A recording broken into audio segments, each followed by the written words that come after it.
We learn in relationship, in connection, in resonance in the encounter.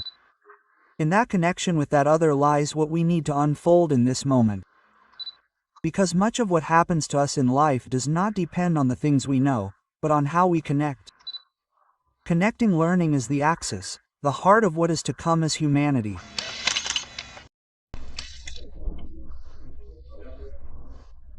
When we talk about learning, we generally speak of content, wisdom, knowledge, skills and abilities, and of an idea that something that is outside comes in and we possess it, right? Like learning is this idea of becoming something, right? Of having it, right?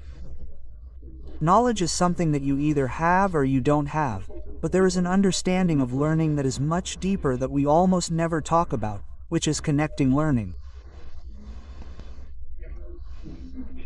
Throughout my research in the field of learning and alternative learning in particular, almost all the schools of thought that I have come across and all the ways of understanding it suggest that the focus of education and learning must be on the content, or on the person, or on the story, or on the methodology, or on didactics.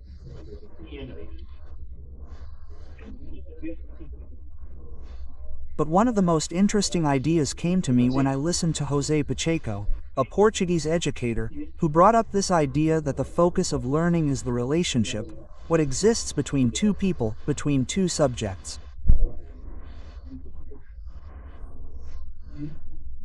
And that idea really stuck with me, and in recent years I have come across a perspective called relational intelligence, brought to us by Eugenio Carruti, who says it very clearly.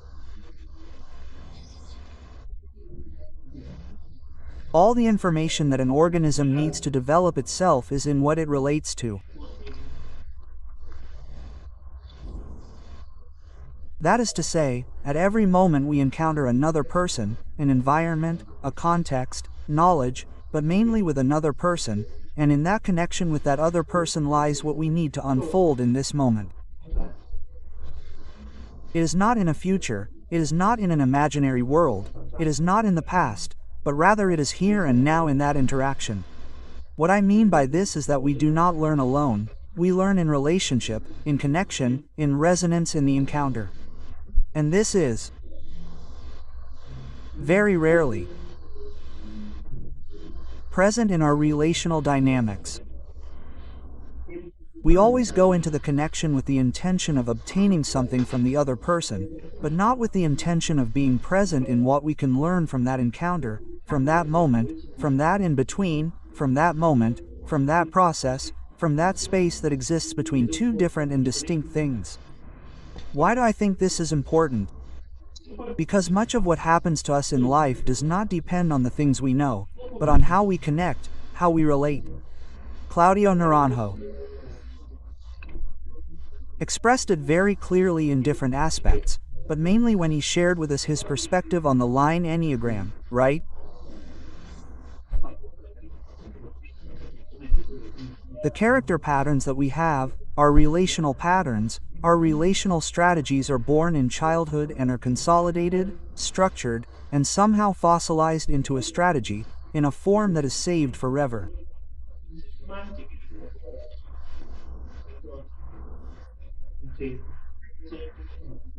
So, fearful characters seek security, proud characters seek sharing, giving, and more avoidant and lazy characters try to avoid conflictive encounters, but that character structure is always in relation to another, to what may arise in contact with the other. And the strategy is always avoiding contact.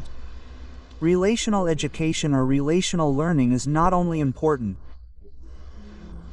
to facilitate other types of learning, but it is the learning that is pending. Karen Horney also brought this up very clearly.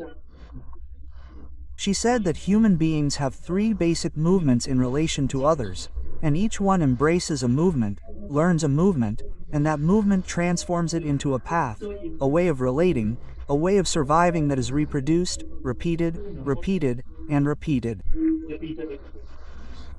The problem when we do not develop learning or intelligence in relational relationships is that we remain completely trapped by these automatisms. We can do some work of inquiry, of self-knowledge, of observing these automatisms, of course, but it is in the encounter with the other that these automatisms can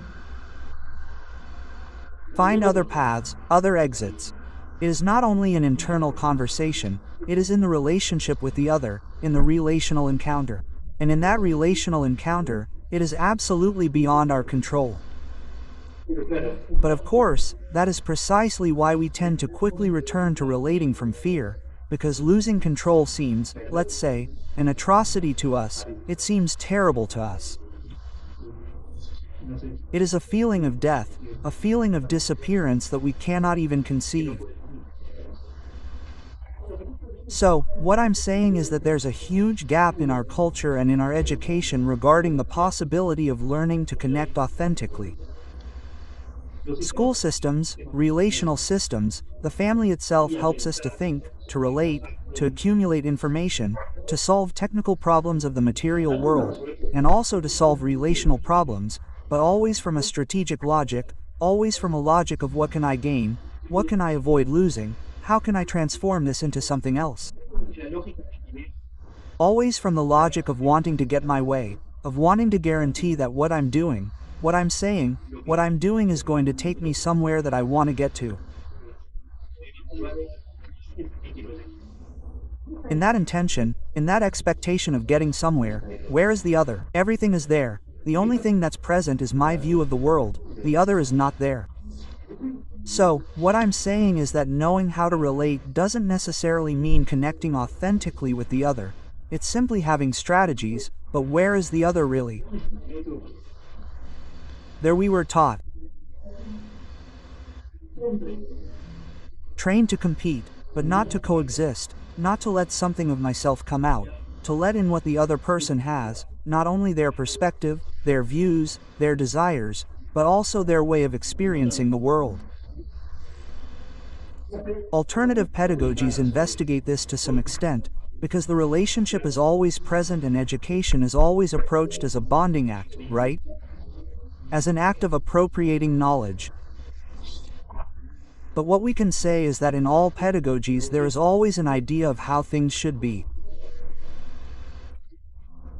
So, if the objective is not focused on the child, it is focused on the content, it is focused on the form, but it has been very difficult for me to find educational proposals and spaces where the other person can truly emerge in their entirety without having to adapt to a certain way.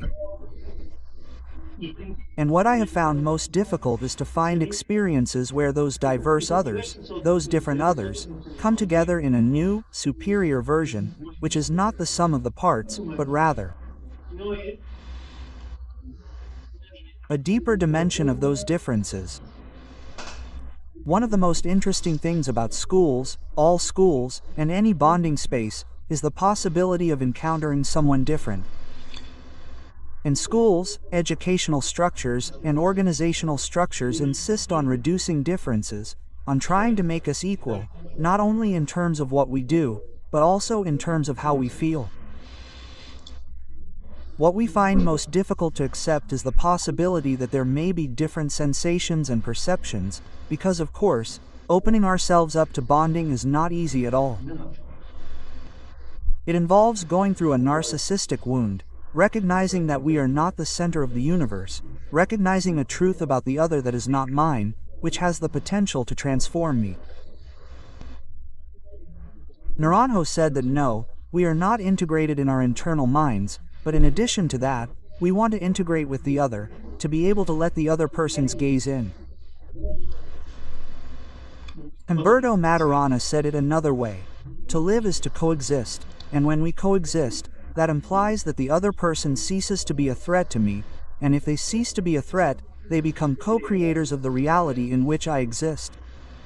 But that means that the other person has as much space as I do. And that is very difficult for our brain to understand. How can we let in information from a brain that we are not processing, that we are not thinking about, that is not ours? This idea of me, you, us, of grouping is an idea that is the first to attempt against the possibility of a relational intelligence.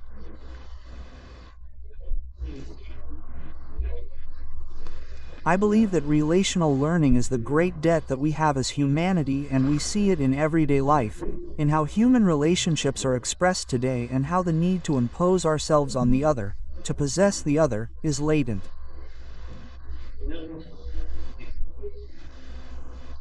Well, we look at relationships as something that we have, right? As something that we experience.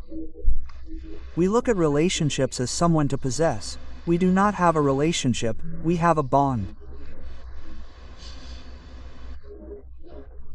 What would it be like to change that way paradigmatically and be able to understand that we are and that we unfold in the bond?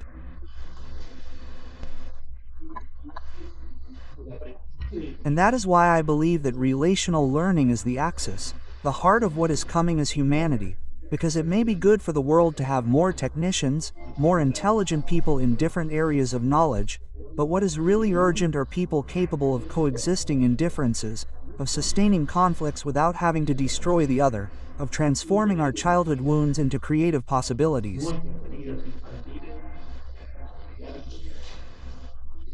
We need people capable of loving others,